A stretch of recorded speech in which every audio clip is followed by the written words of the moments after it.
Session un peu spéciale de ce cours normes religieuses et vie en société que vous connaissez. Alors là, on a des étudiants de cette année et des étudiants des années précédentes à qui j'ai fait passer l'information. On a une occasion un peu spéciale puisqu'on a deux intervenants pour le prix d'un.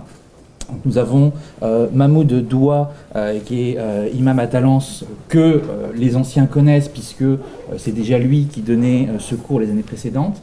Mais en plus, nous avons la chance d'avoir M. Tarek Obrou, qui est imam de la mosquée de Bordeaux, qui va nous présenter. Donc c'est un théoricien assez influent on va dire, l'islam de France, si on peut, de l'islam républicain, si vous me permettez de présenter les choses d'une façon aussi sommaire, mais je vous laisserai développer.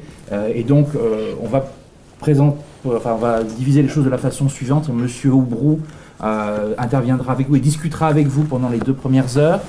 Et ensuite, on fera une petite pause, je pense, et Monsieur Doua prendra la relève.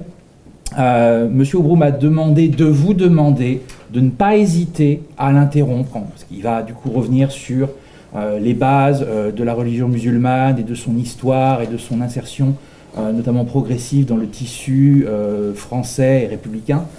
Donc il y a beaucoup de choses probablement avec lesquelles certains d'entre vous ne sont pas familiers. Donc vraiment, je ne trahis pas ce que vous m'avez dit tout à l'heure, mais vraiment n'hésitez pas à lui poser des questions. Et je vais avant toute chose passer la parole à M. Doua qui présentera M. Obrou probablement mieux que je ne l'ai fait. Merci M. Platon. Et je vais juste préciser d'abord le cadre de ce séminaire. Quand on m'a proposé de faire des séminaires sur l'islam, j'ai proposé plutôt une approche qui tient compte du cadre universitaire. Donc c'est une approche plurielle, à la fois théologique, juridique et sociologique et anthropologique. D'où d'ailleurs nos 2 titres. C'est pour cela que je tiens à préciser que M. Obrou est effectivement un grand imam de Bordeaux, mais parallèlement à ça et au-dessus de ça, c'est d'abord un penseur qui produit de la pensée. C'est comme Jacques Ellul, juste l'amphi en face, il est à la fois grand sociologue et théologien, on l'oublie souvent. Donc, et il a fondé un institut qui s'appelle l'Institut de découverte et d'études du monde musulman à Bordeaux, où on collabore cette année d'ailleurs avec Sciences Po Bordeaux. Donc il intervient à double titre, en tant que théologien et en tant qu'essayiste et penseur. De même, moi aussi, je suis plus connu sur le plan de la société civile comme imam, mais je suis aussi vacateur universitaire en sciences politiques et j'interviens beaucoup sur la laïcité. C'est pour cela le séminaire que j'ai proposé à M. Platon, je l'ai intitulé « Laïcité et gestion du fait religieux dans l'espace public », à partir des faits religieux musulmans. Donc avant, je faisais 2 parties. Sur la laïcité elle-même, donc vous avez certainement déjà abordé la laïcité du point de vue juridique. Moi, je l'aborde sur le plan philosophique, la finalité de la laïcité, et d'une manière très pragmatique.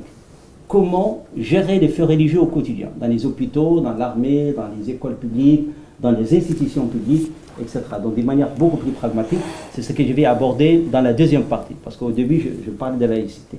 La 2e partie était consacrée aux faits religieux musulmans. Je pars de la pensée de Tarek Obrou. Puisqu'il est avec nous aujourd'hui, il est le mieux placé pour en parler, parce que c'est l'un des rares, voire le seul, qui théorise pour l'islam en tant que religion, la croyance, le culte et éthique, pas en tant que civilisation, il va nous le dire tout à l'heure, dans une société sécularisée. Ce paradigme-là, il est très important. Comment penser l'islam, comment le pratiquer dans une société sécularisée à dominance culturelle catholique, et dans un État laïque. Ce paradigme ou cette équation a fait l'objet, pour le moment, il y en a d'autres qui vont suivre, de 3 ouvrages. Le premier, Appel à la réconciliation, foi musulmane et loi de la République, publié chez Plon. Ce que vous ne savez pas sur l'islam, chez Fayard. Et le dernier ouvrage qui va faire l'objet du séminaire d'aujourd'hui, Quelle place pour l'islam dans la République, aux éditions First, publié en 2021. Donc voilà pour l'intervention et pour nos titres tous les 2. Voilà. Donc il va prendre largement le temps. Moi je lui dis prendre le temps, 3 heures, et moi je prendrai 1 heure pour un cours qui était à l'origine 4 heures pour vous parler de la laïcité au quotidien. Voilà. Tout d'abord, un grand merci pour cette invitation qui va me permettre essentiellement d'échanger avec vous quelques éléments réflexifs autour de ce qu'on appelle le fait musulman en Occident en général et en France en particulier. Quand on on évoque le mot fait musulman, c'est un phénomène qui condense beaucoup d'éléments. Et donc je vais essayer de faire avec vous un voyage dans le temps, depuis la naissance de l'islam jusqu'à aujourd'hui, pour explorer les éléments intrinsèques de cette religion et comment elle se déploie à travers l'histoire. Puisque chaque religion elle est portée par des hommes datés et situés, y compris le prophète de l'islam lui-même. Donc cette dimension historique elle est très importante à intégrer dans l'économie de l'interprétation et la compréhension de ce qu'on appelle le fait musulman. Il y a un aspect bien sûr théologique, il y a un aspect canonique, un aspect éthique, un aspect sociologique, anthropologique, culturel, social, économique. Donc il y a beaucoup d'éléments qui viennent se greffer sur ce qu'on entend aujourd'hui l'islam en France ou bien l'islam de France. Donc on va essayer de faire un voyage de discernement, de distinction des éléments pour comprendre comment cette religion a toujours fonctionné au fil de l'histoire afin de séparer l'élément incompressible, l'élément permanent de ce qui relève des variables historiques et sociologiques de cette religion. Au départ, l'islam était une religion. Peut-être il faudrait le rappeler, mais qui est devenue une civilisation sous l'effet de l'histoire. Donc on est passé de l'islam avec petit i à l'islam avec grand I. Donc on va savoir comment ce passage s'est effectué au fil de l'histoire. Au commencement, c'était le verbe. Ça parle aux chrétiens, puisqu'il s'agit d'une religion révélée. Il s'agit d'un Dieu existant, communicant et exigeant. Donc un Dieu d'altérité. Pour les musulmans, la révélation n'est pas une production mystique de l'esprit de Mahomet. C'est une idée extrinsèque à son esprit et qui a pénétré son esprit. Le Coran lui-même se définit ainsi. La révélation coranique, mais ce n'est pas la seule révélation en islam. Il y a plusieurs typologies de la révélation. On ne va pas aborder ici la théologie de la révélation, c'est compliqué, mais là, on parle essentiellement de la révélation coranique, qui a sa définition propre théologiquement parlant. Et donc, il s'agit d'une révélation, au même titre que le cas du judaïsme, du christianisme, ce qu'on appelle les religions révélées, les religions monothéistes, ou bien les religions du livre, même si, pour les chrétiens, ce n'est pas le livre qui est la révélation, mais la personne de Jésus. Là, on ne va pas entrer dans la définition de la révélation elle-même. Mais en tout cas, les trois religions, elles se réfèrent en tout cas à un texte inspiré, révélé, voilà, ça dépend du régime théologique de la religion en question. Pour ce qui est de l'islam, cette révélation vient de Dieu directement. Mais l'économie de son éruption dans l'histoire reste un mystère total. Vous allez voir que cette définition de la révélation a des répercussions sur l'interprétation du texte et la pratique du texte. Donc la question est éminemment théologique. Qu'est-ce qu'on entend par révélation ? Sachant que le prophète de l'islam, Mahomet, n'a pas vu, n'a pas rencontré Dieu directement et ne l'a même pas entendu directement. C'est l'archange, comme on dit, l'agent céleste qui vient lui restituer la révélation. Donc il y a toujours une distance entre l'émetteur et le récepteur. Et quand il y a une distance entre l'émetteur et le récepteur, il y a forcément des pertes sémantiques. C'est-à-dire l'accès à la parole ontologique de Dieu est inaccessible. Le Coran, tel que nous le lisons, n'est pas la parole ontologique de Dieu. C'est une traduction de la pensée de Dieu dans un langage humain. La Torah, l'Évangile, l'araméen, donc Dieu n'est ni hébreu, en tout cas dans la tradition musulmane, n'est pas arabe, n'est pas hébreu, sinon on va tomber dans l'anthropomorphisme. Donc il s'agit en réalité en islam de deux formes de parole. La parole ontologique, c'est-à-dire la pensée intérieure de Dieu, inaccessible.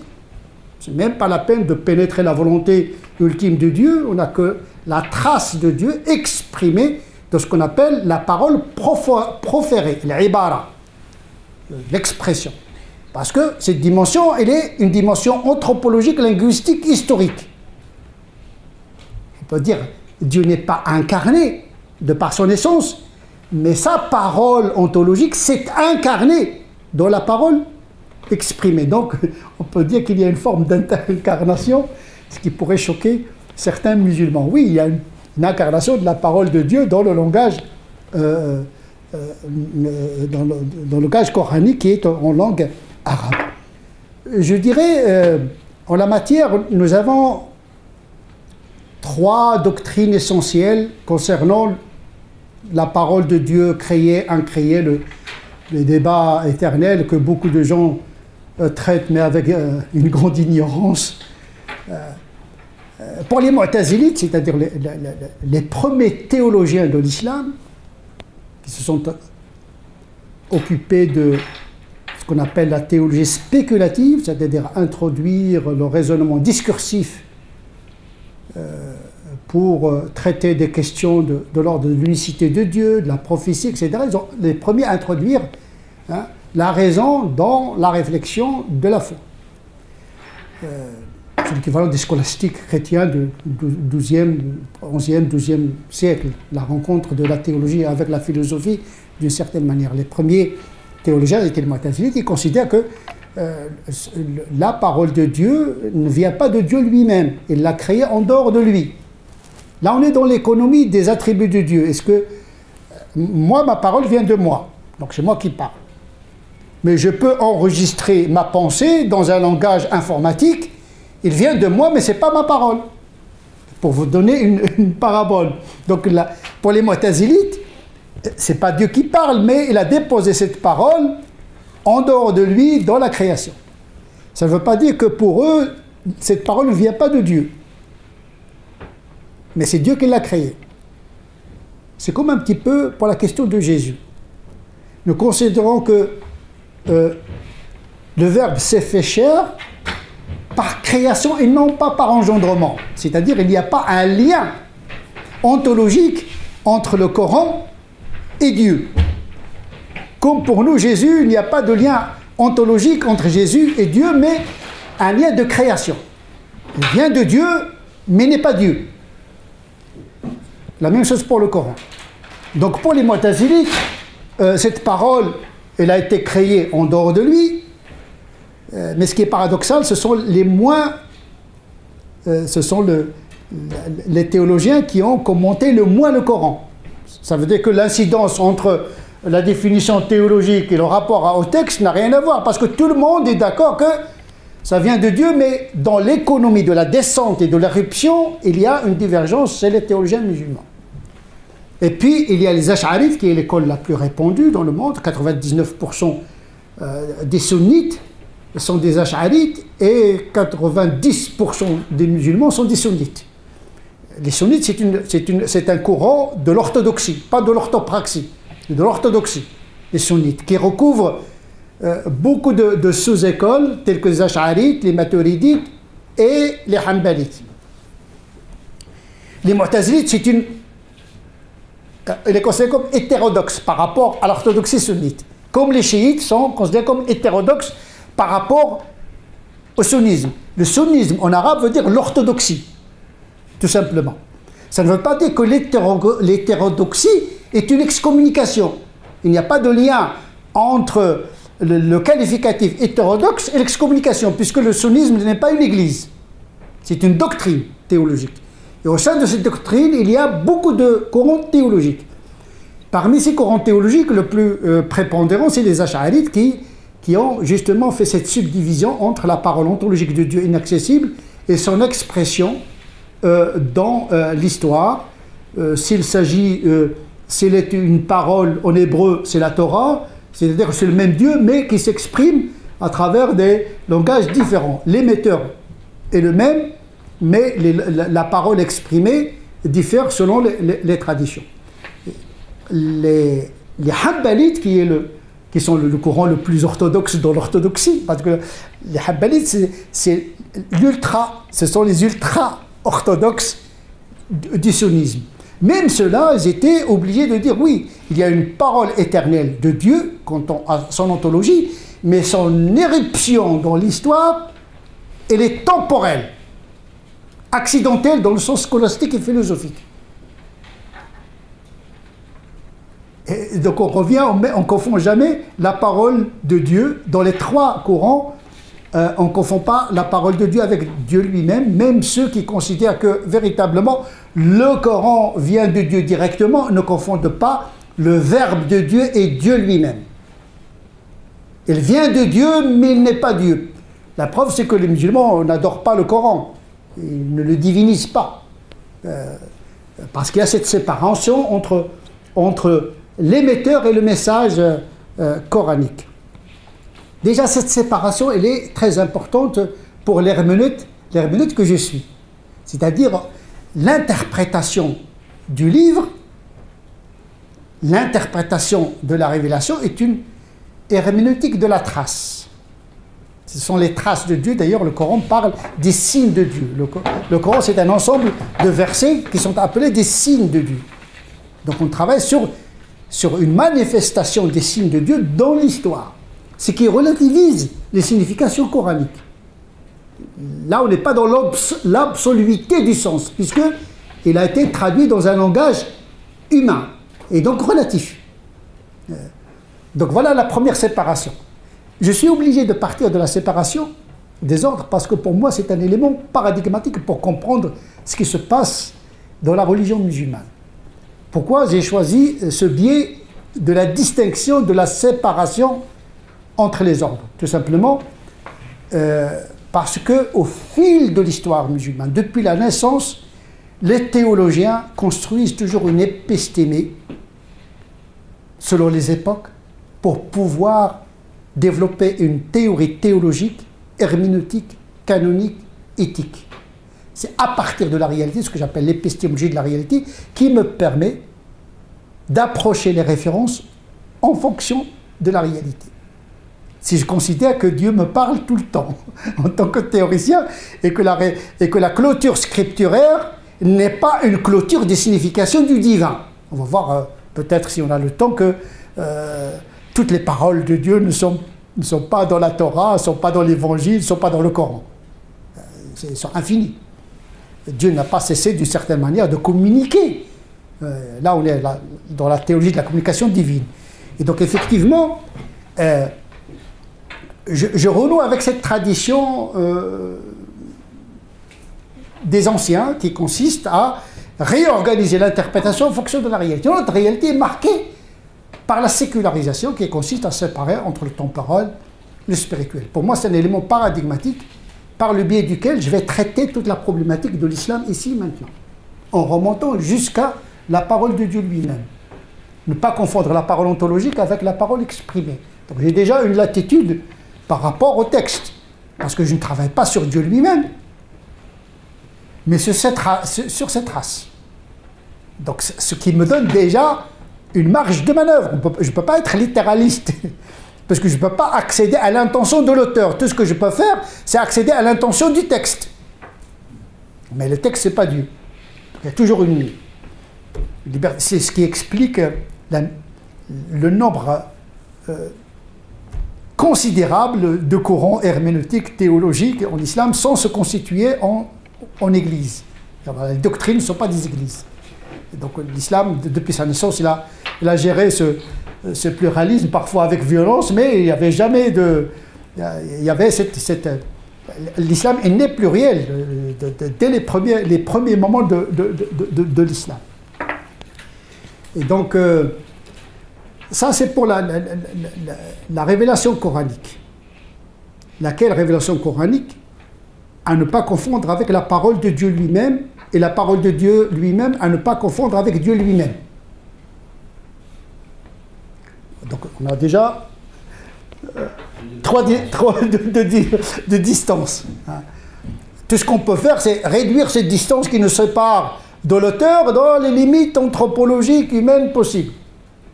C'est-à-dire que l'homme doit assumer sa responsabilité quant à la réception et l'interprétation de ce message. En tout cas, c'est ce que les primo-musulmans ont compris.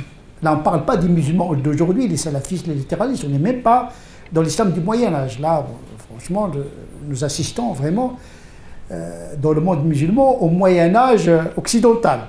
Parce que le Moyen-Âge musulman était la modernité des musulmans, d'une certaine manière. Là, c'est un petit peu on est dans deux histoires inversement parallèles. Voilà les deux distances. Il y a une autre distance, troisième, c'est que l'interprétation du texte n'est pas le texte. Ce que j'interprète du Coran, à ne pas confondre avec le Coran lui-même. Le texte est divin de par son origine, mais il est humain de par son interprétation. Parce qu'il s'agit d'un Dieu d'altérité. Donc l'homme est invité à entrer en communication avec le divin à travers l'interprétation d'une certaine manière. Pour dire les choses brutalement, les musulmans auront l'interprétation qu'ils méritent. C'est-à-dire que l'homme, il est libre, voilà, texte, déconnecté de son auteur, voilà, vous êtes livré à votre intelligence, votre moralité, votre spiritualité. Donc la qualité de cette interprétation dépend de votre qualité spirituelle, morale, intellectuelle, civilisationnelle, etc. etc.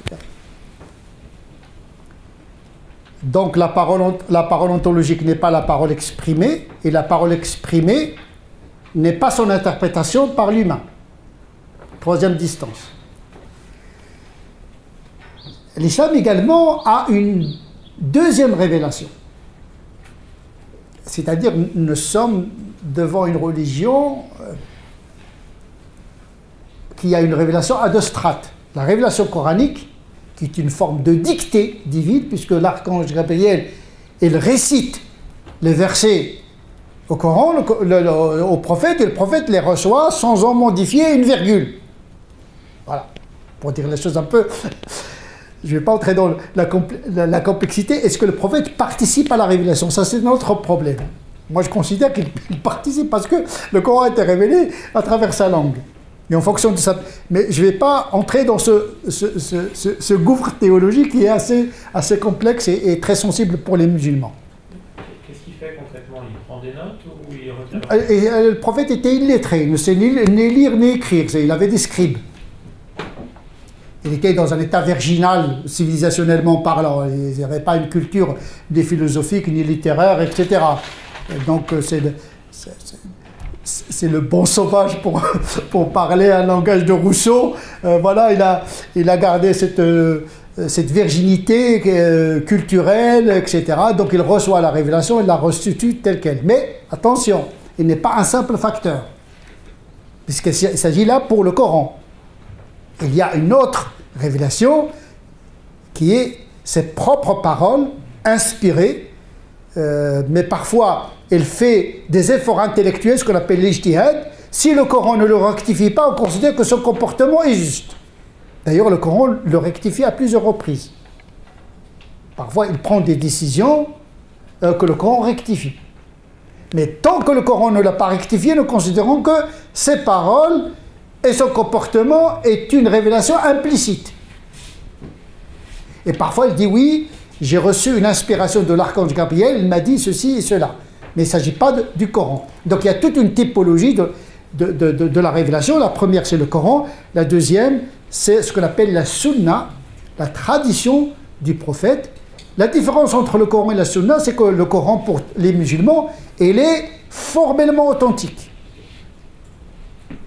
Voilà, c'est canonisé une fois pour... Je ne vais pas entrer dans les détails des variantes, parce qu'il y a des variantes, etc.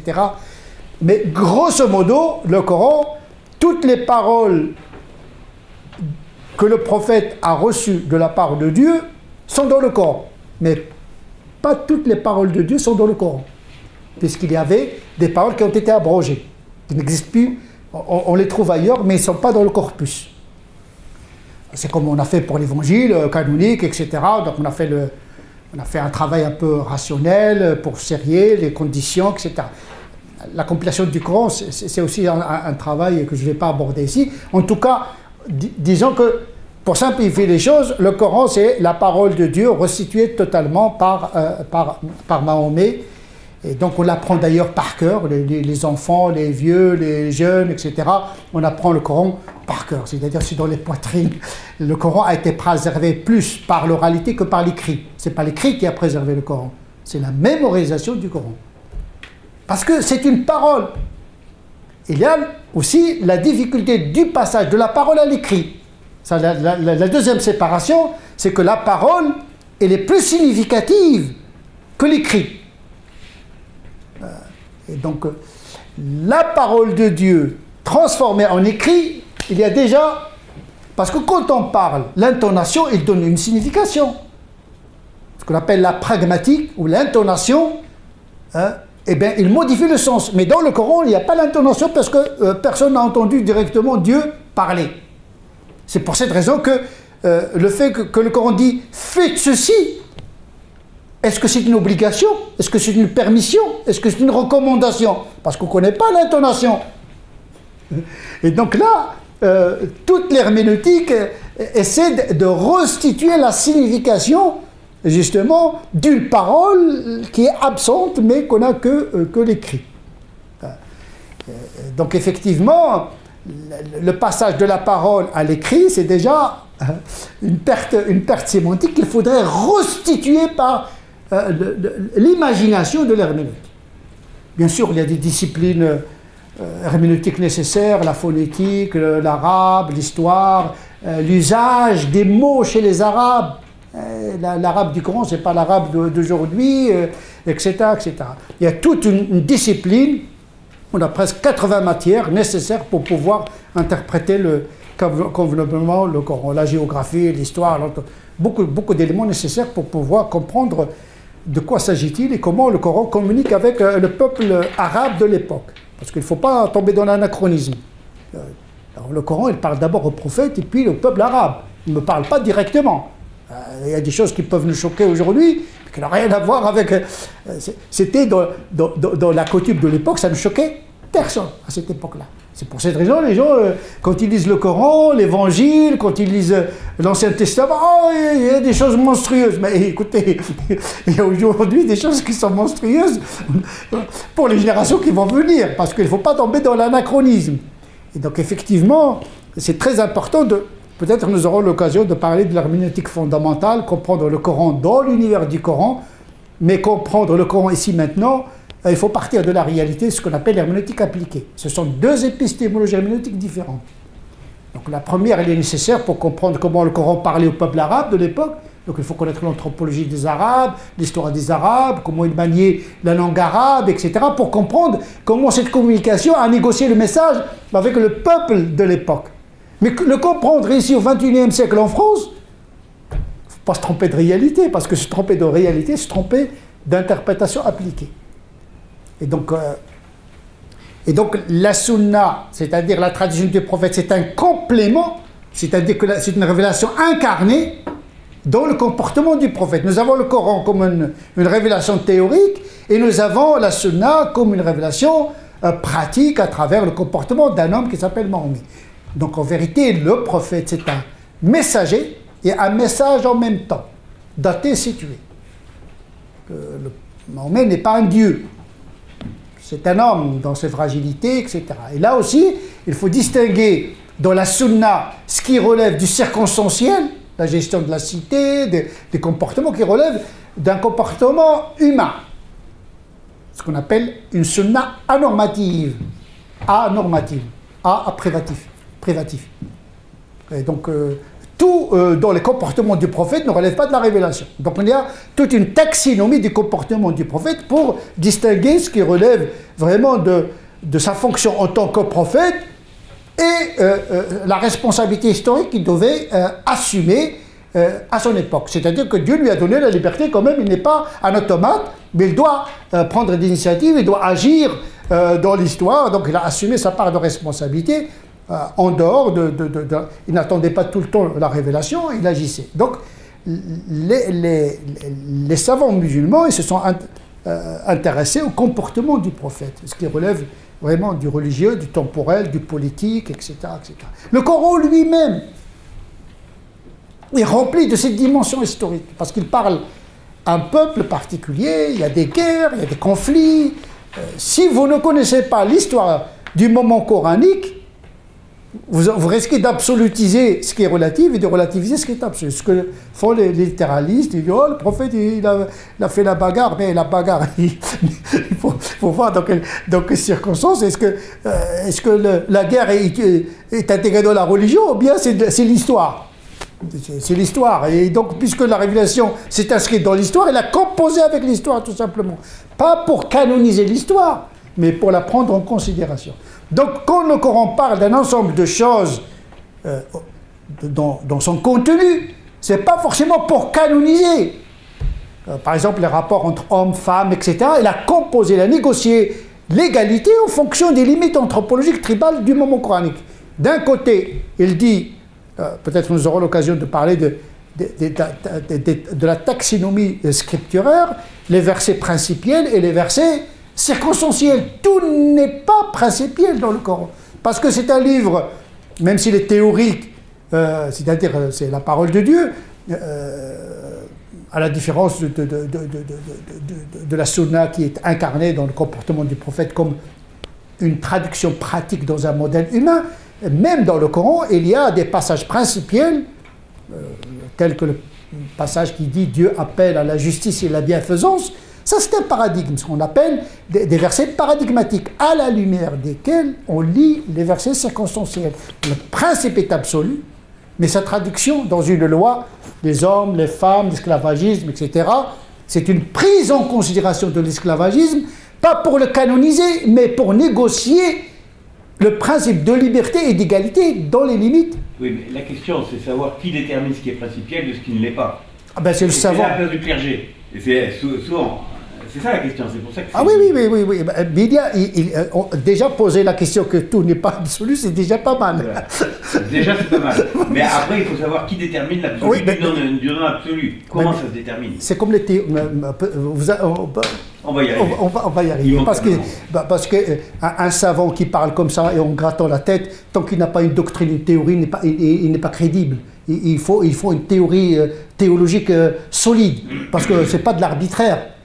Il y a des indices, malheureusement, on ne peut pas traiter ici, c'est compliqué. C'est comme la relativité d'Einstein ou bien la mécanique quantique. Il y a une théorie qui se tient. Justement, moi je m'inspire beaucoup de la physique, comme les anciens, ils se sont inspirés de la physique d'Aristote, dans la théologie, quand on parle du temps, l'espace pour Dieu, toute la théologie spéculative s'est inspirée.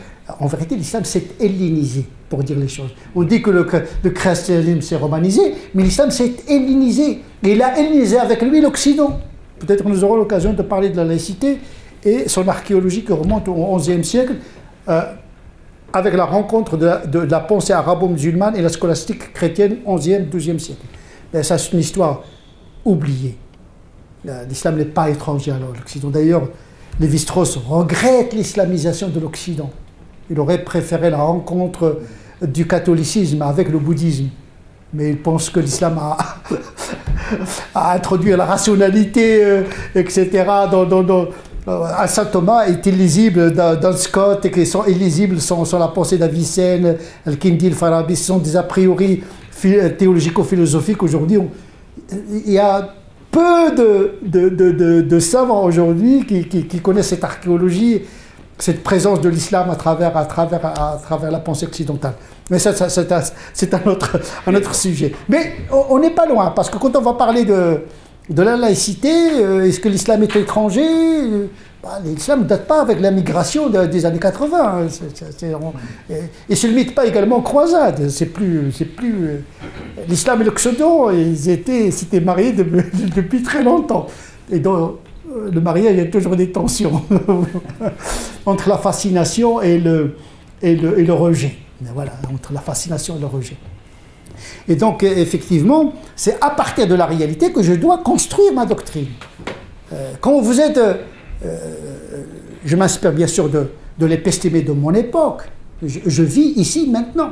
Donc je vais chercher dans le panier, je dirais le marché, l'épestémé, la biologie, la philosophie politique, la physique, etc. Tout ça, ce sont des éléments qui nourrissent un théologien doit maîtriser les sciences sociales, les sciences exactes. Au Moyen-Âge, en tout cas, un théologien il doit être un scientifique, il doit être un philosophe. Sinon, ce n'est pas un théologien. Il doit maîtriser la connaissance de son époque, en plus de la connaissance des sciences religieuses. Parce qu'une religion doit interagir avec le monde, comme la révélation coranique a interagi avec son époque. Donc une interaction de l'interprétation de la révélation dans une réalité donnée, mais il ne faudrait pas se tromper de réalité. Notre réalité est marquée justement par la séparation des ordres, comme disait Jacques Maritain dans un ouvrage très important, un thomiste d'ailleurs, distingué pour mieux unir.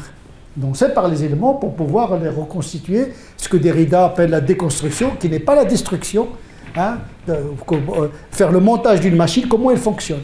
Hein. Pas forcément pour la reproduire, mais pour savoir comment elle fonctionne. Mais donc effectivement, c'est à partir de la réalité. Par exemple, en physique, quand vous êtes dans le subatomique, vous ne pouvez pas appliquer la relativité d'Einstein. C'est la théorie quantique qui s'applique. Quand vous êtes dans le macroscopique, la mécanique quantique ne marche pas.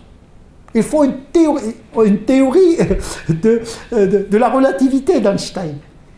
Et parfois, la relativité ne marche pas. On a besoin d'une théorie de Newton. Ça dépend de la réalité de la matière. Par épistémologie dérivée, pour reprendre un vocable de Piaget, je transpose comme les anciens ont fait, cette épistémologie. C'est-à-dire, quand je suis dans la réalité française, c'est à partir de la réalité française que je vais faire ma doctrine. On va voir qu'il y a l'interprétation décentralisée. Parce qu'il n'y a pas d'une église centrale, chaque communauté doit interpréter sa religion à partir de sa réalité. Mais se tromper de réalité, c'est se tromper d'interprétation. Donc il faut être dans la civilisation occidentale. C'est-à-dire quitter la civilisation arabo-musulmane qui est périmée. Il faut faire le deuil de cette civilisation. Il ne s'agit pas de reproduire la civilisation. Là, on parle de l'islam qui interagit avec son milieu. Si on vit avec la civilisation, la culture, etc., on va encombrer l'intégration de l'islam parce qu'on va rien voir là-dedans. Donc mon travail, c'est désenvelopper l'islam des cultures et des civilisations qui ont permis sa transmission au fil de l'histoire pour l'envelopper de la civilisation ici et maintenant. Ce que j'appelle la théologie d'acculturation. Comme a fait le Coran avec le moment coranique. L'enveloppe linguistique, les mentalités des Arabes, etc. Ce qui va m'intéresser, c'est le message, pas l'enveloppe. Et ça, il faut extraire, comme dit le Coran, les savants qui savent extraire. Il faut extraire là, la quintessence du Coran pour pouvoir lui donner un habit occidental. Et ça, c'est un travail, c'est pas des mots. Il faut convoquer des mécanismes herméneutiques pour que le travail soit sérieux. Il faut que ça soit sérieux. Oui? En fait, vous faites de la théologie contextuelle. Plutôt l'herméneutique, parce que la théologie n'est qu'un aspect de la religion musulmane. Peut-être nous aurons l'occasion pour voir les catégories. Il y a Mais vous l'appliquez dans un contexte précis. Et oui, c'est à partir de la réalité. D'après toutes les réalités de chaque contexte des époques différentes. Oui, c'est-à-dire, moi, ce qui va m'intéresser, c'est de ne pas reprendre l'expérience des anciens à leur époque, mais faire comme eux, interpréter la révélation ici maintenant. Mais pas dans une rupture par rapport à ce que les anciens ont produit. Je suis dans une continuité par rapport à la tradition. C'est ce que fait la théologie contextuelle, dans une continuité. Comme la théologie du process. Oui, bien sûr, il y a toujours une continuité parce qu'on ne peut pas faire tabula rasa, c'est impossible. Je ne suis pas un homme de rupture, ni par rapport à la tradition, ni par rapport à cet héritage incommensurable, ni par rapport à la réalité. Donc la pensée religieuse doit être une pensée de relation, pas de rupture, même s'il faut distinguer les ordres pour mieux les unir. On distingue les choses. La distinction n'est pas une rupture radicale. C'est comme la laïcité, ce n'est pas une rupture avec le religieux. Une séparation, mais il y a toujours une relation. Toujours entre le politique et le religieux, il y a une relation. C'est de cette relation dont il s'agit. Selon les univers culturels, la laïcité française, ce n'est pas la sécularisation anglo-saxonne. Chacun, il a négocié ce rapport entre le temporel et le spirituel en fonction de son histoire et de sa théologie propre. C'est ce que j'essaie un petit peu de faire, parce que parler de l'islam dans la laïcité comme forme de sécularisation française, c'est parler également de la possibilité ou pas de l'islam à se séculariser, c'est-à-dire séparer les ordres. C'est toute ma thèse va dans ce sens-là. Cette capacité de l'islam à séparer les ordres. Mais pour cela, il faut des introductions, etc., pour pouvoir démontrer que l'islam il est moderne. Dans le sens, en vérité, parce que la laïcité, la séparation des ordres, ça remonte à loin. Chez les musulmans, il y a toute une matière de la séparation des ordres.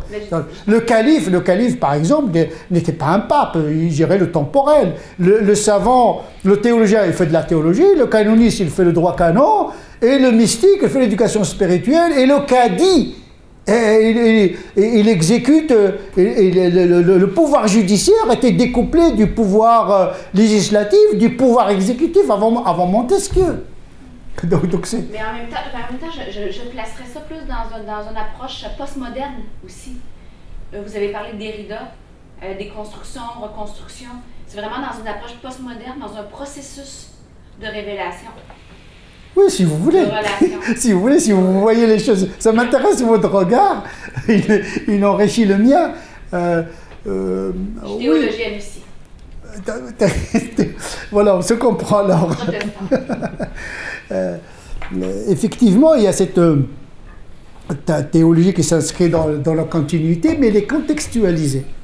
C'est en vérité, pour dire le mot, une recontextualisation de l'islam pour qu'il soit audible, intelligible, en phase avec son époque. Et éviter l'aliénation et la violence inutile. Et pour moi, le combat des musulmans aujourd'hui se tient à ce niveau-là. Parce que la souffrance, elle est plus intellectuelle, qui produit une souffrance mentale qui aboutit parfois à de la violence. Parce qu'on n'arrive pas à sortir de la logique de la civilisation. Dans beaucoup d'esprits musulmans, l'islam en tant que religion, l'islam en tant que civilisation, c'est la même chose. Et donc au lieu de reproduire la religion dans une autre civilisation, on va introduire une civilisation dans une autre civilisation. C'est-à-dire organiser le clash des civilisations. Toute ma thèse ici, la thèse, c'est un grand mot, toute ma pensée ici, c'est vraiment dire que l'islam en Occident est une religion, c'est pas une civilisation, c'est pas un projet, c'est pas un État, etc. On voit que le côté politique aussi, il a fait l'objet de séparation entre le temporel et entre le politique et le théologique, même à l'époque du prophète lui-même. Et donc, on a le Coran, on a la tradition, on a pour la tradition, le problème qui se pose pour la tradition, toutes les paroles et les actes du prophète ne sont pas forcément authentiques. Donc, il y a voilà, on passe en crible l'authenticité de la sunna du prophète, ce qui n'est pas le cas pour le Coran. Le Coran, on le prend en entier, on sait qu'il vient de Dieu, de Dieu. Il vient du prophète en tant que révélation qui vient de Dieu. Voilà, il n'y a pas de doute pour les musulmans. Quant aux paroles, aux actes du prophète, on n'est pas tous d'accord sur les critères d'authentification. Là, on a beaucoup de doctrines de la narration d'authentification. Des dizaines de matières nécessaires pour vraiment passer en crible l'authenticité du hadith du prophète à travers la chaîne référente. On n'accepte pas une parole du prophète tant qu'il n'est pas accompagné par les narrateurs qui ont transmis la parole du prophète sans interruption. Il faut qu'on vérifie qui est le transmetteur, est-ce qu'il a rencontré l'autre transmetteur. Donc il y a toute une discipline d'authentification de l'information concernant la parole et l'acte du prophète. Et là, selon les options, il y a ceux qui considèrent cette parole comme authentique, et donc ils se réfèrent, mais s'y réfèrent, d'autres ils disent non, il y a un problème dans la chaîne référent, donc je ne le prends pas. Donc voilà, La traçabilité. Oui, la traçabilité. Et puis nous avons un troisième élément qui s'appelle la sira, c'est-à-dire la biographie du prophète. Mais la biographie du prophète, c'est l'histoire du prophète. Il n'est pas intégré dans la révélation. Pour ne pas confondre l'histoire avec la révélation. Même si la révélation a pris en considération l'histoire, mais l'histoire n'est pas une révélation. C'est-à-dire la vie du prophète, ce n'est pas comme la vie de Jésus pour les chrétiens. Pour dire les choses un peu brutalement. Voilà. La vie du prophète, elle fait la traçabilité de la révélation. Pour resituer, parce que le Coran est un texte anarchique, dans le sens où il n'est pas organisé en fonction d'une quelconque chronologie, ni en fonction d'une quelconque thématique. C'est-à-dire vraiment, il y a un ensemble d'informations. C'est à l'herméneute de créer un nouvel ordre, dans le rapport de ces informations. Voilà. Les histoires sont classées par taille. Pas tout le temps. Il y a toujours des exceptions. Vous savez, c'est comme dans la physique, c'est comme dans la biologie. Il y a une règle, il y a toujours des exceptions. Voilà. Dieu a voulu que le monde soit ainsi, parce que celui qui fait la loi, il est capable de... C'est ça le pouvoir de l'exception. En philosophie politique, on dit que le pouvoir, c'est le pouvoir de l'exception. La grâce présidentielle est une des traces de cette théologie du pouvoir de l'exception, c'est-à-dire le miracle. Voilà, c'est l'équivalent du miracle. Je vous renvoie à l'ouvrage de Carl Smith, La théologie politique.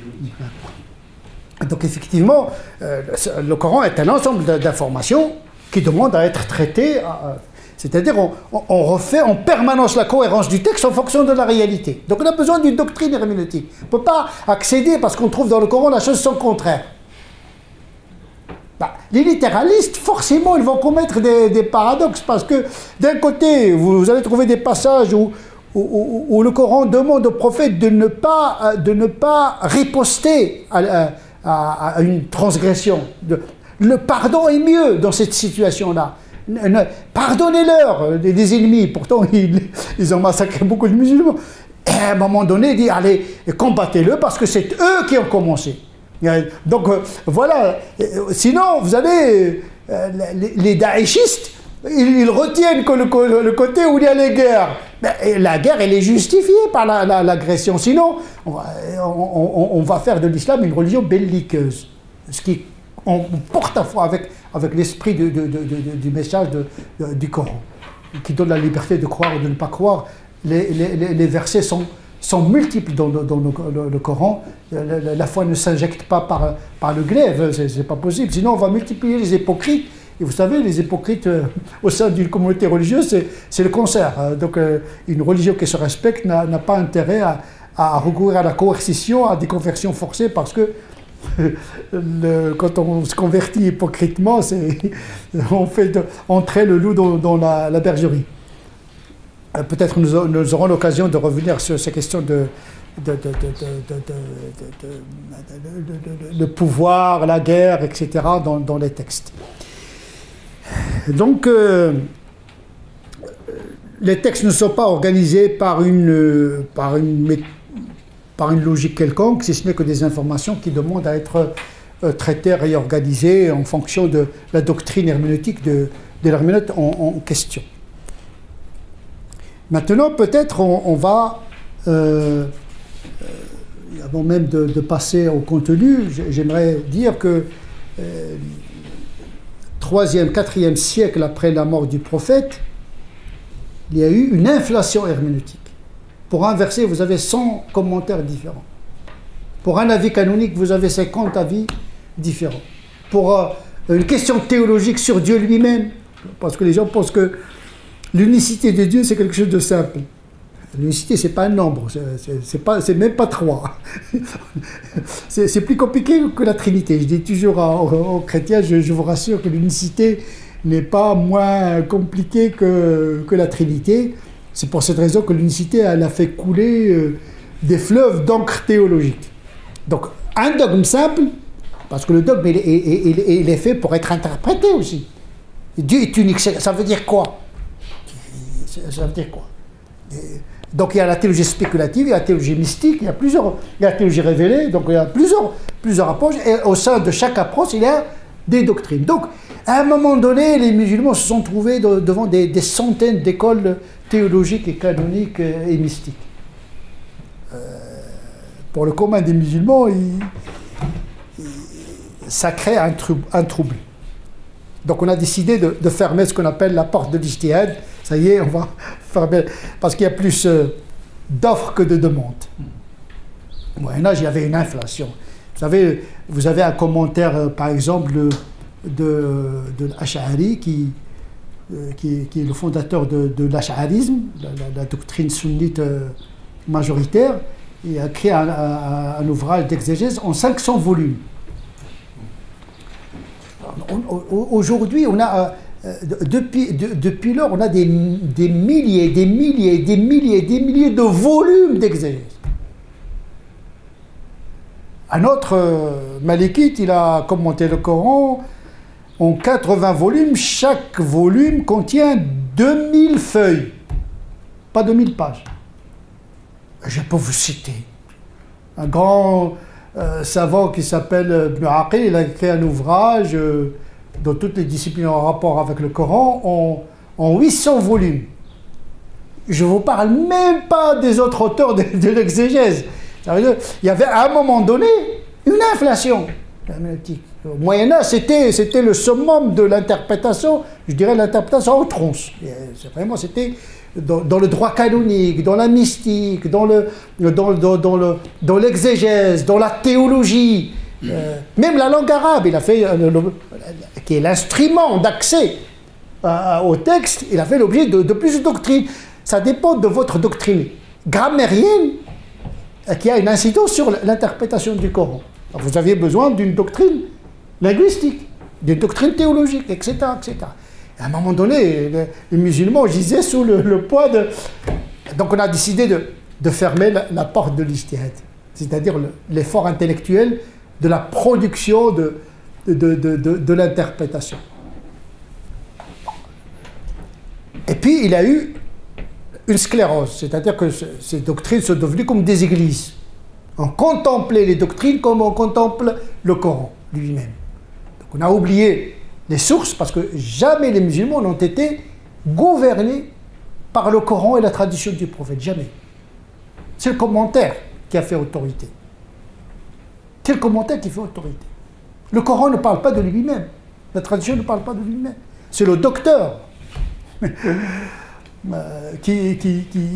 qui propose une doctrine, c'est aux musulmans de prendre ou pas. Et une démocratisation de l'interprétation et une démocratisation de la réception. Bien sûr, lorsque les doctrines sont devenues des doctrines officielles des régimes, califales, etc., là, toute la société est structurée par le malikisme, par exemple, dans le Maghreb, le hanafisme en Asie et en Turquie, le chaféisme à Bagdad, etc. D'ailleurs, Daesh, il s'inspire plutôt de la doctrine chaféite médiévale. Donc, là aussi, l'islamisme, peut-être nous aurons l'occasion de parler de ces subdivisions en islam-islamisme. Pour moi, c'est une arnaque intellectuelle, ça n'a rien à voir. Le problème de l'islam, ce n'est pas l'islamisme, c'est une interprétation de la religion qui ne s'imbrique plus avec notre époque. L'islamisme n'est qu'un symptôme. L'islamisme n'a pas inventé une nouvelle doctrine. Il a recyclé une pensée médiévale mal interprétée, mal imbriquée, tout simplement. Parce que le fait d'accéder au pouvoir, c'est une théologie politique ancienne. C'est pas l'islamisme qui a inventé la politique en islam, parce que l'islam il est né avec l'État. Sauf que l'État, ça fait partie de l'histoire, pas de la révélation qui canonise l'histoire. Peut-être nous aurons l'occasion de parler de la séparation du politique et du religieux dans le comportement du prophète lui-même. Et donc effectivement, à un moment donné, il y avait vraiment une sclérose de la pensée. Hein, donc voilà, tout est figé, etc. Donc on n'a plus accès à la fraîcheur des sources pour pouvoir les interpréter ici maintenant. Ce qu'on appelle le mimétisme, taqlid, ça veut dire on est obligé d'être malikite, shafi'ite, etc., etc. Donc il n'y a pas une refondation d'une nouvelle doctrine, ce que j'essaie un petit peu modestement de faire ici, en Occident. Moi, je n'importe pas, même si je m'inspire de tout cela, mais pour faire une nouvelle doctrine.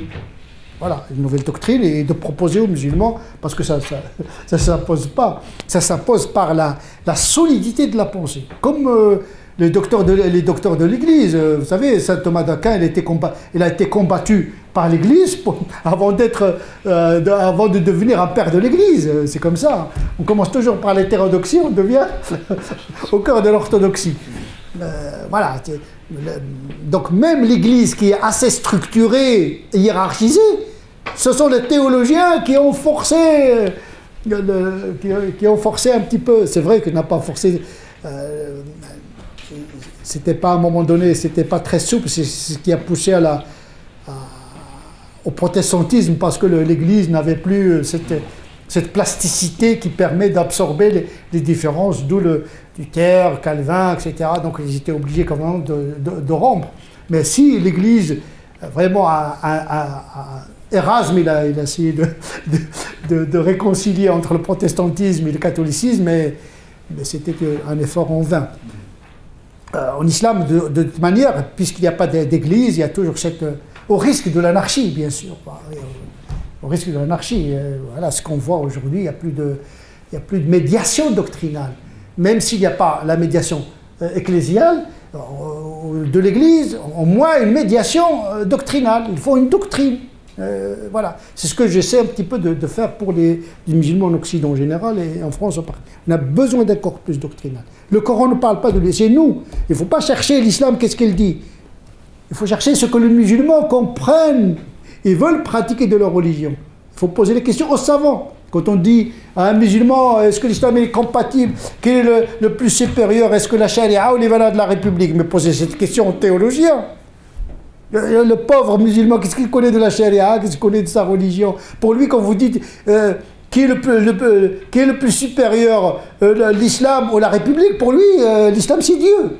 Il ne peut pas vous répondre que la République est supérieure à l'islam, parce que l'islam il vient de Dieu. Donc comme disait l'autre, Dieu est suprême et la République gouverne. Il n'y a pas de... Où est-ce qu'il y a le problème? Donc la religion elle est dans l'ordre de la métaphysique, et la République elle gère les corps. Mais les âmes, la République n'est pas une église qui scrute la conscience des gens, parce que la liberté de la conscience est supérieure à la République. Parce que la République est au service, justement, de la liberté de la conscience. S'il y a quelque chose qui est supérieur, c'est la liberté de conscience. D'ailleurs, la République est née pour, justement, garantir cette liberté de conscience.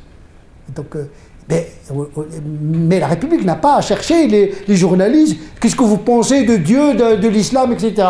Par contre, comment vous entendez comprendre votre religion et la pratiquer parmi nous? C'est ça la question que se pose.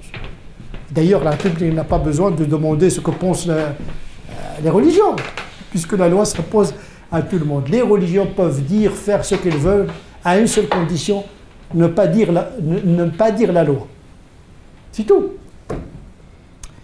Peut-être nous aurons l'occasion de parler de la laïcité, c'est paradoxe, parce que la laïcité c'est quelque chose de complexe et de compliqué, que des gens veulent essayer un petit peu de simplifier. La laïcité, c'est contre les religions. C'est la pratique en privé. Mais non, la laïcité, elle est la laïcité publique. La laïcité, elle garantit l'expression de la religion dans l'espace public. C'est pas dans les toilettes et la chambre à coucher. Mais chez lui, moi j'ai entendu que oui, la femme peut porter le foulard chez elle, mais chez elle, elle n'a pas besoin de mettre le foulard, justement, elle met le foulard pour sortir. Bon, on a une déficience en matière de culture religieuse dans le domaine. Vous vous rendez compte, une femme dans la maison avec un foulard 24 heures sur 24, elle va finir par étouffer. Donc, aujourd'hui, il y a une urgence à ce que les musulmans refondent une nouvelle doctrine pour répondre à la nouvelle situation. Ce que j'essaie un petit peu de faire. Maintenant, quel est le contenu de cette religion? Quand on parle de l'islam, on parle de quoi? On parle de la révélation, c'est-à-dire les textes, de l'interprétation des textes, mais il y a un contenu. Il y a 3 contenus essentiels, on peut dire. Il y a la foi, qui est la plus importante, le côté théologique, le côté dogmatique, un discours sur la foi. Donc on a besoin d'une théologie qui dit la foi, le divin, l'humain, c'est-à-dire la question du sens. On a besoin d'une nouvelle théologie. Théologie d'altérité, on a besoin d'une nouvelle... puisque notre époque nous interroge. Et la religion, elle répond aux interrogations. Il ne faut pas se tromper de questionnement. Le genre, l'homme, la femme, la société, le non-musulman. Quel est le statut du non-musulman? Parce que jusqu'à présent, le non-musulman, pour beaucoup de musulmans, il est en train de griller en enfer déjà. Parce qu'en dehors de l'islam, point de salut. La question du salut, ça aussi, il faut revoir ça, parce que c'est une vision métaphysique que le musulman jette sur l'autre et sur la société. Ça détermine son rapport au monde. Donc il y a la question de la foi. C'est le domaine de la théologie. C'est le discours le plus important dans le Coran. Elle parle de Dieu, du jour du jugement dernier, de la vie, de la mort, de la miséricorde, de l'espérance. Est-ce que l'homme est bon ontologiquement ou il est pécheur ontologiquement?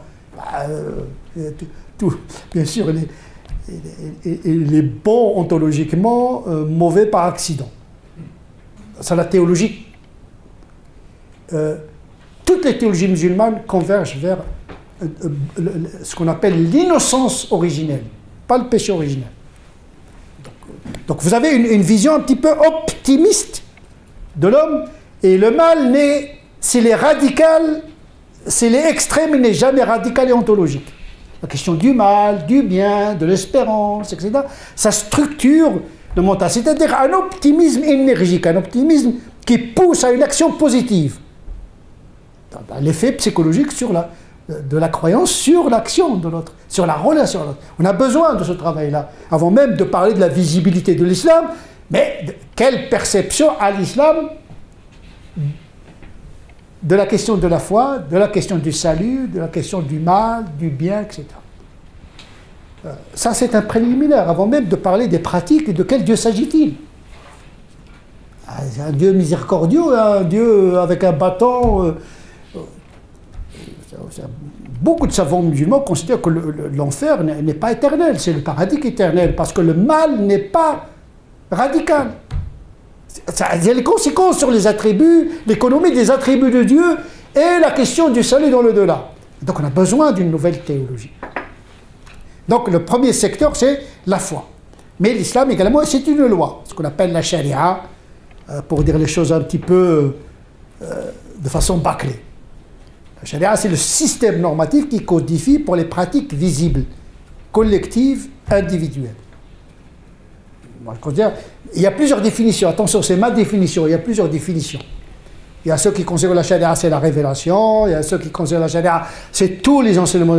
Mais généralement, quand on parle de la charia, ce sont les pratiques de l'islam. Et pas uniquement le code pénal, parce qu'on réduit toujours la charia au code pénal. Le code pénal n'est qu'une partie du droit musulman.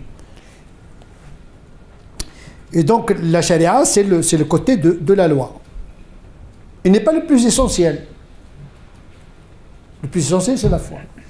C'est pour cette raison que la théologie prédominante, ash'arite, hanbalite, sunnite en général, considère que la pratique ne valide pas la foi. C'est-à-dire qu'on peut avoir la foi sans la pratique. À supposer qu'un musulman ne pratique pas. Mais la charité, c'est une pratique, la bonté, c'est une pratique. Mais généralement, on parle des pratiques cultuelles. La foi n'est validée que par l'assentiment du cœur. Donc la foi, c'est une... Les pratiques ne sont pas introduites dans la définition de la foi musulmane. C'est la foi qui valide la pratique et non le contraire. Je peux dire, on est un peu protestant voilà, un musulman non pratiquant, il reste un musulman. Un non pratiquant, il reste un musulman. Je dirais même, la plus grande pratique de l'islam, c'est la pratique de la foi. Avoir le cœur suspendu à la miséricorde de Dieu, c'est une pratique de l'esprit, la foi. Maintenant, la pratique, on pratique ce qu'on peut, comme on dit, le champ du possible. Tant qu'on a la volonté d'être bon, d'être juste, etc., il n'y a pas d'obligation de résultat, mais il y a une obligation d'effort. Voilà, on pratique les 5 prières, le jeûne du mois de Ramadan, le pèlerinage. Il faut avoir au moins la volonté. Est-ce qu'on a la capacité? Ça, c'est autre chose. Mais au moins, il faut avoir la volonté. Ce qui soulage le musulman, théologiquement parlant. J'ai la foi, j'ai le capital. Maintenant, le bénéfice, c'est dans les pratiques. Les pratiques sont obligatoires. Les 5 prières, le jeûne du mois de Ramadan, le pèlerinage, avec des aménagements. Parce que le principe de possibilité, il est déterminant. C'est-à-dire que la maladie, etc., il excuse le musulman. Parce que le but, c'est pas éprouver de manière absurde le croyant. Parce que les pratiques doivent bénéficier aux pratiquants. Parce que la loi est faite pour l'homme. Pour reprendre un passage, c'est le Shabbat, est fait pour l'homme et pas le contraire, il ne faut pas inverser. La charia est faite pour l'homme, Dieu n'a pas créé l'homme pour le soumettre à la loi, mais il lui a donné une loi pour qu'il l'interprète et la pratique dans le sens de son avantage spirituel, moral. Donc c'est de la qualité de l'interprétation de la loi dont il s'agit. Donc la qualité de l'individu. Donc avant de réformer l'islam, il faut réformer le musulman. Le récipient. Donc effectivement, il y a la foi, il y a la loi, et puis il y a la voie, c'est-à-dire une charia intérieure, les pratiques de l'esprit. La charité, la sincérité, le fait de l'amour, ce sont des pratiques du cœur, elles sont très importantes. Il y a la prière du corps, il y a la prière du cœur, il y a le jeûne du corps, mais il y a le jeûne de l'esprit. S'abstenir de penser au mal, le jeûne c'est quoi? C'est de s'abstenir, de se libérer du poids du corps et des pulsions. Mais le but c'est également de résister aux mauvaises pensées, etc. etc. Donc il y a la foi, il y a la loi, ce qu'on appelle la visibilité de l'islam. Donc on voit 2 dimensions essentielles de l'islam qui ne sont pas visibles. La foi et la voie. C'est le cheminement intérieur. Parce que le chemin vers Dieu, c'est pas le corps. Le corps n'est qu'une monture de l'esprit. Ce qui compte, c'est le cheminement du cœur. Ce qui est le domaine de la mystique, le soufisme, la théologie mystique. C'est le domaine de l'éducation spirituelle et morale. C'est le troisième aspect de l'islam. Donc l'islam est une religion tridimensionnelle. Une foi, une loi, une voie. La charia elle-même est il y a déjà une séparation des ordres ici. On ne peut pas mélanger les ordres. Parce que chaque domaine a son épistémologie propre. Ses hommes, ses spécialistes. Pour la charia, elle condense 3 catégories. Il y a le culte, les 5 prières, le jeûne du mois de Ramadan, le pèlerinage, la zakat, le mois légal et le pèlerinage. Voilà. Ça s'appelle le culte. C'est une connexion avec le divin à travers un langage symbolique. Ce sont des pratiques inintelligibles. La marge de manœuvre donnée à la raison est très limitée. Pourquoi 5 prières, pourquoi pas 4? On est dans l'ordre de la mystique. Bien sûr, il y a des explications chez les soufis, les mystiques, sur le nombre, sur le temps spirituel, parce que ça correspond à des moments d'expansion spirituelle, de présence des anges. Là, on est quelque chose qui n'est pas forcément intelligible, parce qu'il relève le rite lui-même, il est inintelligible. Le pèlerinage, pourquoi tourner cette fois autour de la Kaaba? C'est symbolique, c'est comme un atome, c'est comme un électron qui tourne autour du noyau. Le noyau, c'est l'unicité de Dieu, c'est quelqu'un qui rôde autour de l'unicité, etc. C'est sortir de l'ego, c'est pas moi le centre, d'une certaine manière. Le fait donc il y a des symboliques, il y a les mystiques qui s'occupent de ça. Mais généralement, le culte, il est inintelligible. Il est commun à tous les musulmans, quelle que soit leur époque. La foi est commune. On a le credo, le credo de la foi, qui est résumé en 6 dogmes d'unicité de Dieu, les livres, les prophètes, les anges, les livres, les prophètes, le jour du jugement dernier et le destin. Le destin, ce n'est pas la prédestination, ce n'est pas le déterminisme. Le destin, concentre tous les attributs de Dieu. On peut dire que l'homme est libre, certes, mais il n'est pas totalement libre. Il est programmé pour être libre. C'est un peu un oxymore. Vous êtes déjà programmé, ce qui veut dire qu'il y a un déterminisme indéterministe. Vous êtes programmé, vous êtes une machine, vous créez une machine, vous lui donnez un logiciel qui lui permet d'être libre. Et vous êtes le créateur. Donc il ne peut pas sortir de cette liberté que vous lui avez donnée.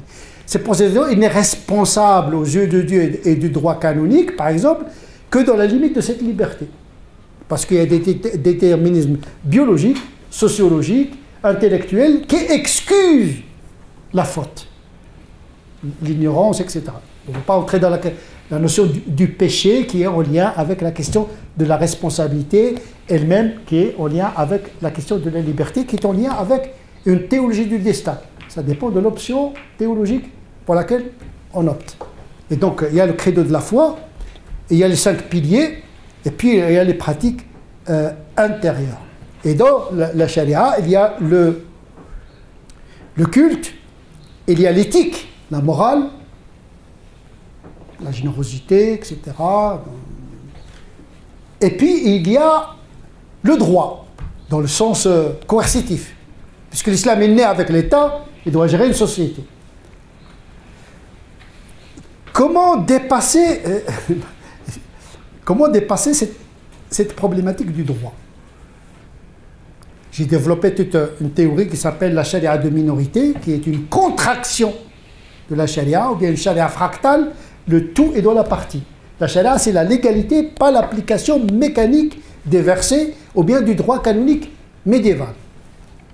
Cette charia contractée exclut le droit coercitif de l'économie des normes chariatiques dans le cadre des valeurs de la République et du droit français. C'est-à-dire que le droit français est le droit des musulmans. Il est intégré dans la charia. C'est-à-dire que le mariage, les divorces, le commerce, etc., le mufti, celui qui suggère une norme, il doit la formuler dans le cadre du droit que permet le droit français.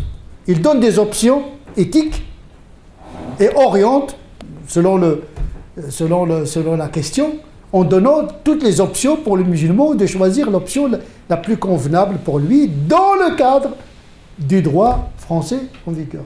C'est ça la charia. Parce que la citoyenneté, c'est un contrat suprême. Il a des répercussions sur le respect du droit français. Le respect des engagements est quelque chose de très important. À tel point que le prophète, en respectant le contrat avec ses ennemis, il était obligé de ne pas secourir des musulmans qui étaient sous l'oppression, parce qu'il a signé un traité, une convention. C'est-à-dire les conventions et les contrats signés transcendent l'appartenance à la communauté. Je développe la question de l'allégeance. En matière, il y a l'appartenance spirituelle, c'est une chose. Il y a une umma spirituelle. Les musulmans appartiennent à une umma spirituelle. Mais ce n'est pas une umma politique. Parce que le système califal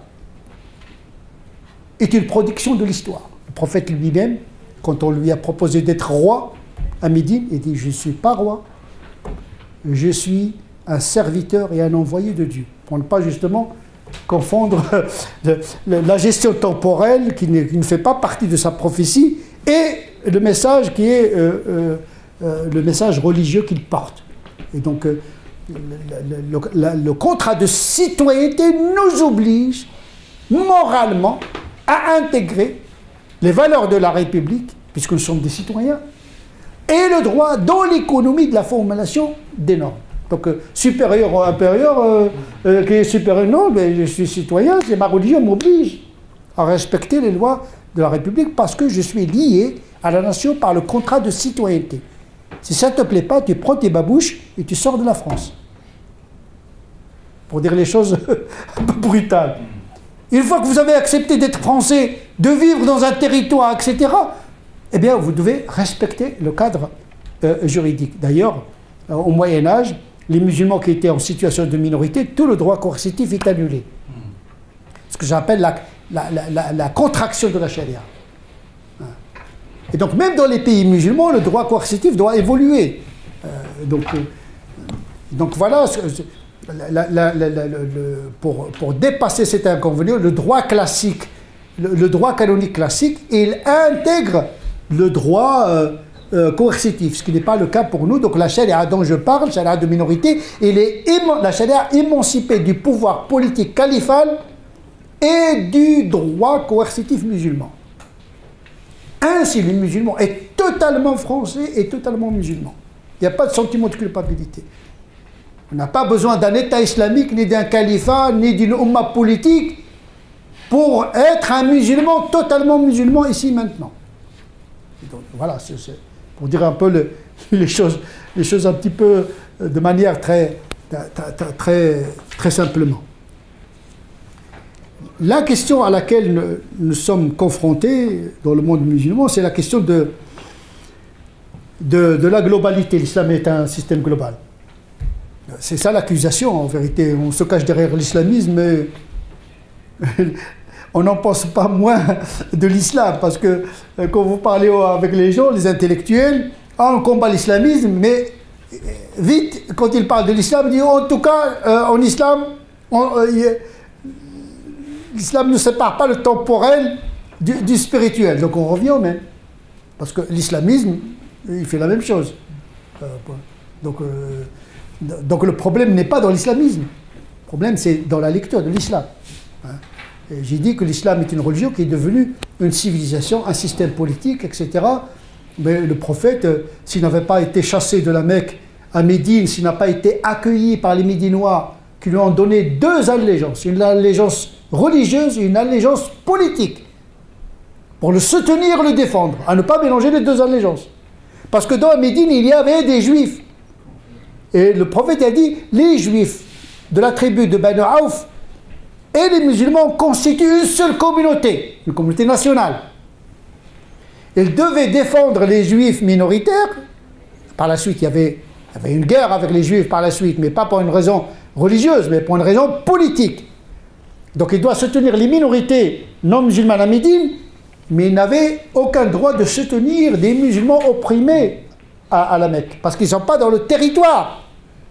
Et le prophète et les musulmans ont engagé la guerre, mais une fois à Médine, à la Mecque pendant 13 ans, ils subissaient la torture. Le Coran leur dit, baissez les bras et accomplissez la prière. Parce que toute riposte pourrait conduire à une guerre civile.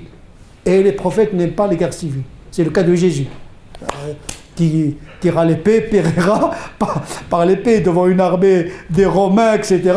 C'est un suicide programmé. Mais donc, le prophète a dit à ses disciples, pas question, vous subissez, vous patientez, etc.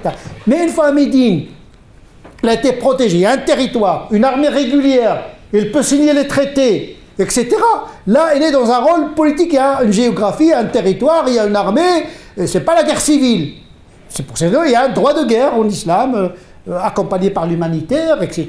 Donc, il y a tout un droit de guerre, polymologie musulmane qui existe, etc. au Moyen-Âge déjà. Selon des doctrines. Là aussi, on n'a pas le même droit canonique, on a beaucoup de droits canoniques.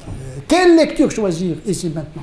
C'est ça dont il s'agit. C'est notre réalité qui va déterminer notre rapport à cet héritage et notre rapport au texte. Donc effectivement, c'est l'islam global, global dans sa vision du monde. Comme le christianisme, le judaïsme, il y a une vision de Dieu, mais ça c'est le côté un peu qui ne connaît pas de frontières, la métaphysique, la philosophie, etc. Mais quant à la pratique, on prend en considération la réalité. Et donc notre histoire n'est pas notre code. On n'a pas à reproduire le système califal, l'État, dire État islamique, ça n'a aucun sens. L'islam, il existe, qu'il y ait État ou pas, parce qu'il appartient au système de l'esprit. Les États et les civilisations naissent pour mourir, mais les systèmes de l'esprit, elles traversent le temps, les civilisations. En réalité, les religions, elles ont cette capacité de traverser le temps. Donc, ils n'ont pas intérêt à se limiter à un régime politique, etc. Donc, c'est très important d'émanciper l'islam de cette logique identitaire, civilisationnelle, politique. Ce n'est pas dans l'intérêt de la religion. Surtout dans les temps qui courent, il y a un risque, un grand risque de conflit entre les religions, entre les gens. On est dans un virage redoutable. Ça aussi, cette psychologie de notre époque, il faut l'intégrer également dans l'économie de la visibilité de l'islam. C'est pour cette raison que je ne m'arrête pas uniquement à l'adaptation au droit français, mais respecter la culture également. On dit que l'islam doit s'assimiler dans les valeurs de la République et s'intégrer dans la culture française. Parce que la culture est plus normative que le droit. Ce qui gère les musulmans au quotidien avec les autres, ce n'est pas les textes de loi, c'est les codes culturels. C'est pour cette raison que je parle de la théologie, de l'éthique, d'altérité et d'acculturation. Très important. Sinon, la religion va disparaître de toute manière. Celui qui ne s'adapte pas disparaît. Voilà, un peu de darwinisme appliqué un petit peu. Il y a du vrai dans le darwinisme, pas tout n'est pas faux. Oui, permettez-moi d'aller un peu plus loin. J'entends bien. La question, c'est celle du noyau dur. Pour parler physique. À un moment ou l'autre, j'entends bien tout ce qui est contextualisation, adaptation, tout ça. On est d'accord. Mais d'une certaine manière, dans la société sécularisée dans laquelle nous sommes, c'est un acquis. En tout cas, dans le monde universitaire. Ici c'est un acquis, on va dire. Est-ce qu'il y a, dans les mondes religieux, pour dire les choses comme ça, des noyaux durs plus ou moins réconciliables, pas tant avec la sécularisation qu'entre eux? Et ça, j'en sais rien. Entre les religions. Cette question-là, j'en sais. Entre les religions, vous dites. Yes. On dit souvent, judaïsme, j'ai vécu dans les pays musulmans où on me disait, l'islam c'est le meilleur parce que c'est le dernier venu. C'est le petit, quoi. C'est Dieu qui décide, c'est pas nous. Ah ouais, c'est vrai, mais on me l'a dit, je vous assure. Ah oui, de toute façon, chacun il pense qu'il est le meilleur. Ah, ouais, c'est évidemment meilleur, on est le dernier venu. Alors moi je dirais, moi je suis chrétien, je suis entre les deux, donc je dois pas être mauvais. Ouais. Et puis les judaïs et les juifs, ils disent, moi je suis le premier, donc je suis... Alors, mais est-ce qu'il y a des noyaux durs qui sont autre chose que du culturel? Est-ce qu'il y a des noyaux durs qui font qu'il y a une identité chrétienne, une identité musulmane, une identité juive, pour rester dans les trois monothéismes que nous maîtrisons un peu, quoi. Parce que le reste, j'y comprends rien. Non, c'est... Voilà. Alors, comment on peut réfléchir à cette question entre musulmans et chrétiens? Et j'ai pas de réponse, hein.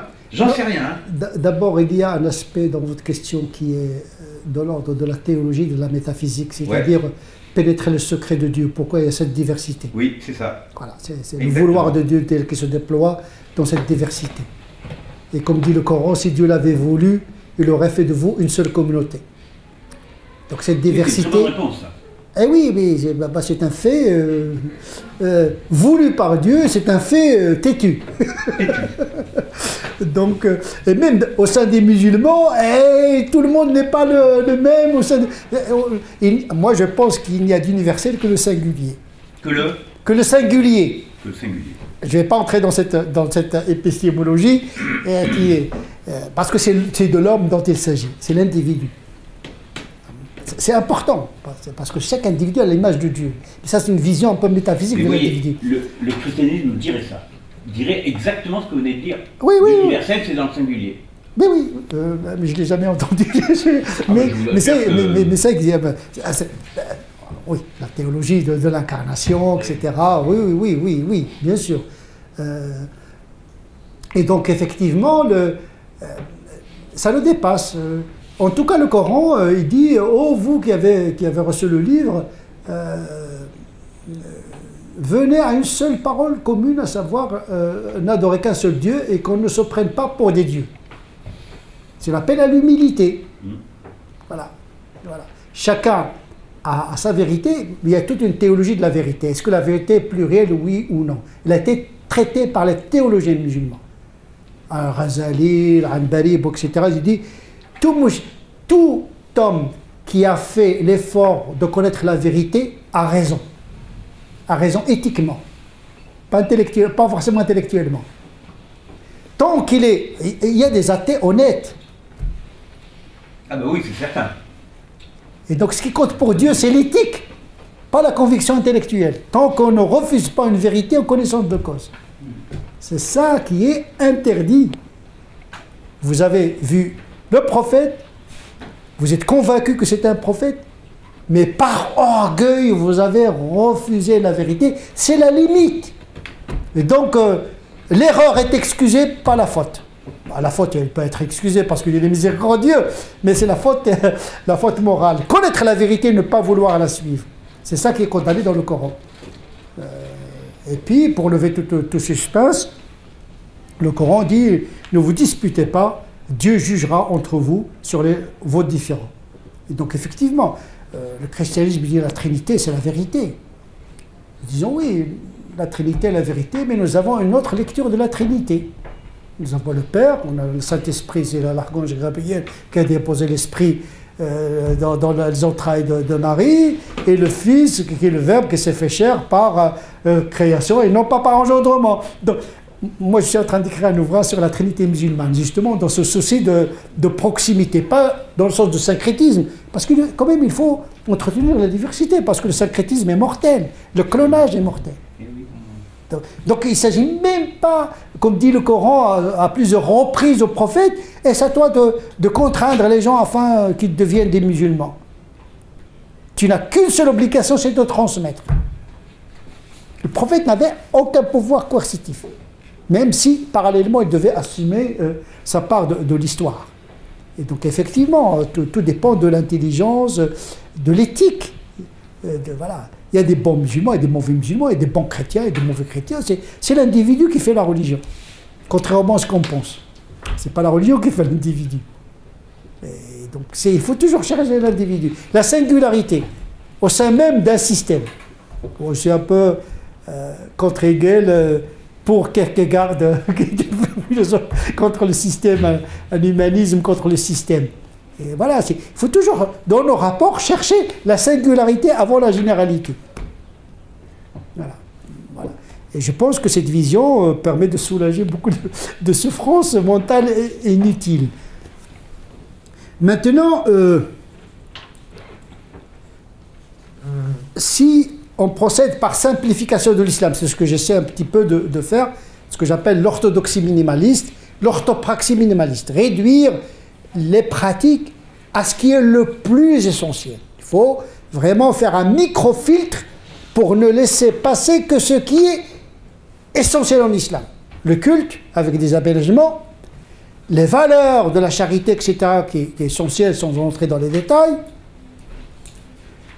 et les dogmes, ne pas encombrer les musulmans par une multiplication des dogmes qui pourraient perturber leur foi. Et donc voilà. Contraction de l'orthodoxie, contraction de l'orthopraxie, pour pouvoir s'inculturer. Pour reprendre un concept de nos frères catholiques. Théologie d'inculturation. Comment une religion entre dans une culture. Donc, il faut se réduire au maximum à ce qui est le plus essentiel pour pouvoir s'intégrer. On ne vient pas avec tous les encombrements, le culturel, les pratiques. À un moment donné, il faut faire, quand on veut traverser un désert, il ne faut pas trop s'encombrer. Le désert existentiel aujourd'hui est plein d'incertitudes. Il faut alléger le croyant pour pouvoir lui permettre un petit peu de dépasser l'angoisse existentielle, le chômage, l'éducation des enfants. Il faut connaître cette réalité. C'est important pour les théoriciens. Il faut connaître la difficulté du moment, l'incertitude du moment et de sculpter vraiment une statue théologique et canonique qui est la plus adaptée au contexte. Maintenant, la réalité française, comme toute réalité, est paradoxale. D'un côté, vous avez une laïcité qui garantit la liberté d'expression, en privé, en public, collectivement et individuellement. C'est ça la laïcité. La laïcité, c'est la catégorie. Ce n'est pas une catégorie. C'est la catégorie au sein de laquelle s'expriment les tendances convictionnelles à une seule condition, ne pas troubler l'ordre public établi par la loi. Voilà, c'est ce côté un peu quantifiable. Mangez ce que vous voulez, habillez-vous comme vous voulez, priez comme vous voulez, dites ce que vous voulez, tant que vous ne troublez pas l'ordre, établi par la loi. C'est ce côté quantifiable. Mais la France n'est pas que laïque dans le sens juridique, et il y a toute une mentalité laïque.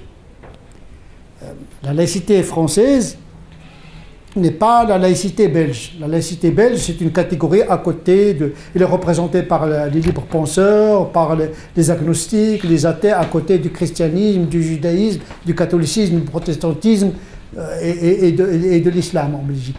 Mais ici, en France, ce n'est pas une catégorie. C'est le régulateur entre l'égalité et la liberté. Voilà.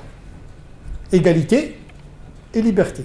Donc la laïcité, il essaie un peu d'ajuster ces deux valeurs, deux principes plutôt, deux principes. Égalité et liberté. La laïcité, il ajuste un petit peu ce côté-là. Nous sommes égaux devant la loi, mais nous sommes libres. Mais attention, liberté et égalité, ils ont besoin d'un catalyseur qui permet de rééquilibrer l'équation. La laïcité, c'est un principe, mais qui se décline sous forme juridique en deux modes, ou plusieurs modes. Il y a la loi en 1905, mais il y a le concordat. Sauf si on considère que notre laïcité n'est pas achevée. Dans le sens juridique, c'est-à-dire en appliquant la loi 1905 à l'Alsace-Moselle. Donc notre laïcité, elle est réaliste et pragmatique. Relative, pragmatique, et donc elle n'est pas absolue. Elle a cette capacité de réalisme. D'ailleurs, elle est à dominante culturelle catholique. On peut dire une catho-laïcité, si on étudie ses origines. Il a prévu la visibilité du christianisme, mais pas la visibilité de l'islam, parce que la visibilité de l'islam, il renvoie à l'intégrisme, etc., parce qu'on n'a pas les mêmes codes culturels. Quelle est la différence entre l'islamisme et une pratique piétiste? Quand on voit aujourd'hui des hommes politiques en train de dire, voilà, l'islamisme, c'est ceci, c'est cela, ils font de la théologie, ils n'ont pas le droit. Ils doivent s'occuper de la loi et de l'ordre. Quand on dit, oh non, celui-là, il est modéré, celui-là... Mais le législateur, lui, il fait une loi pour tout le monde. C'est ça le droit français. C'est pas par communauté, etc. On ne fait pas une loi pour ou contre une communauté. Parce que nous sommes dans un modèle universaliste, rousseauiste. C'est vrai, il est un peu abstrait, mais il est universel. Même si le citoyen n'est pas abstrait. Il appartient à une communauté, il a une identité. Donc effectivement, d'un côté, l'islam, il peut revendiquer, tant que la loi le permet, une pratique, et d'un côté, il y a une culture qui est rétive, vu les circonstances historiques de notre époque, vu les préjugés, etc. Au quotidien, et par le bas, aujourd'hui, le législateur est tenté, justement, à limiter cette visibilité dans l'espace public, sous la demande et la pression de la société, qui appartient à une culture catholaïque, pour dire les choses un petit peu de manière très réduite et très caricaturale. C'est pour cette raison que j'ai développé toute une typologie de fatwa. Le fatwa, c'est une casuistique. La charia, elle procède par deux normes. Il y a la norme principielle, la zakat, par exemple, la prière est obligatoire. Ça, c'est un principe. Mais il y a des situations où elle est obligatoire dans des moments précis, etc., etc. Mais la réalité, parfois, empêche le musulman de faire la pratique de ces prières dans la forme, dans le temps prescrit. Il y a la casuistique, c'est pas la jésuite de manière péjorative, mais c'est une casuistique, c'est-à-dire la fatwa, il peut amortir, voire annuler un canon principiel. La fatwa, ce n'est pas un anathème. La fatwa, c'est une singularité apportée à un canon, à un verset, à une parole du prophète. C'est applicable ou pas applicable? C'est la fatwa qui décide, en prenant en considération la réalité. Parce que chaque loi, elle contient sa propre raison. Donc il faut vérifier la raison de la loi, le contexte, ou bien les conditions d'application de la loi. Les lois, surtout en matière de relationnel, de l'éthique, elles sont raisonnées. Ce n'est pas comme le culte. Le culte, il est inintelligible. Mais le commerce, le mariage, etc., là, il faut toujours chercher la raison des contrats, etc., etc. Ce qu'on appelle le qiyas, par analogie, par des méthodes principologiques, c'est-à-dire l'épistémologie du droit canonique. Il y a une épistémologie du droit canonique. comment on formule les normes, donc comment on négocie un principe avec une réalité donnée. Et donc, le Mufti, il doit être vraiment un grand savant, le Mufti. C'est quelqu'un qui connaît le corpus, les divergences, les options, etc., mais qui connaît également sa réalité culturelle, le droit et la culture. Et donc, il donne des options. Le Mufti, ce n'est pas un qadi, ce n'est pas un juge. Le Mufti n'a aucun pouvoir. Le qadi, le juge musulman, est exclu de la charia de minorité. Le concept de la charia, il exclut le droit coercitif et le juge, le tribunal. Nos mosquées ne sont pas des tribunaux. Il n'y a pas de tribunal confessionnel dans les mosquées. Il n'y a pas. L'imam n'est pas un juge. Il donne des options. Et c'est aux musulmans d'adapter cette option en fonction du cadre juridique, de la culture et de sa situation. Donc la fatwa, c'est une norme fine. Elle doit être souple et plastique. Et ne doit pas se substituer aux musulmans intéressés, c'est-à-dire en question. Il faut lui donner une latitude parce qu'à un moment donné, la nécessité qui fait loi, le besoin, la contrainte, c'est à lui d'estimer la possibilité ou pas de prendre la dérogation ou pas. Donc il y a toujours le mufti, la fatwa est une catégorie très importante. Je pense que la charia en France ne peut être pensée qu'en termes de casuistique, pas dans le sens de tromper, etc., mais d'affiner, de donner aux musulmans la possibilité. Il y a la fatwa commune, c'est-à-dire celle qui concerne tous les musulmans. La République permet aux musulmans de faire les 5 prières, de faire le jeûne, de se marier selon leur rite, etc. Tant que le droit le permet, la polygamie est interdite, donc il devient une partie de la charia. Donc il n'est pas question de donner des fatwas pour dire tu vas te marier 2, 3. Déjà au Moyen-Âge, il y a des canonistes qui ont interdit la polygamie parce que la polygamie était méconnue dans la culture en question. Parce que 99% du relationnel de la charia, il est culturel. La culture est normative. Donc on intègre la culture dans la fatwa. Et si on applique l'éthique de la culturation, théologie de la culturation, on doit prendre en considération cet aspect dans la fatwa. Donc effectivement, il y a la fatwa commune qui concerne tous les musulmans, puisque le droit français n'interdit pas cette pratique, puisque cette pratique ne trouble pas l'ordre public. C'est possible de la pratiquer, voire obligatoire pour le musulman qui est pratiquant, qui a choisi de pratiquer. Parce que la pratique ne concerne que celui qui a décidé de pratiquer. La fatwa individuelle, c'est une exception à cette fatwa, parce qu'elle peut être une obligation, mais quelqu'un qui travaille, qui fait le jeûne, par exemple, mais qui a un travail très sensible, conduit le tramway, etc., il risque un malaise, etc. Il a la dérogation parce que le jeûne, il est fait pour lui, pas contre lui. Et il ne doit pas handicaper l'essor économique, physique, etc. Donc il y a des conditions. Le jeûne, c'est une obligation, mais pour X, Y, etc., il y a une dérogation. De toute façon, la plupart des musulmans savent mesurer la nécessité qui fait loi, généralement. Voilà. Ouais. Généralement, dans nos mosquées, les imams éclairés, ils donnent cette ouverture aux personnes. Quand vous êtes malade, on ne va pas déterminer le degré de maladie. Il n'y a pas un dolorisme qui va permettre la douleur, qui vous permet etc.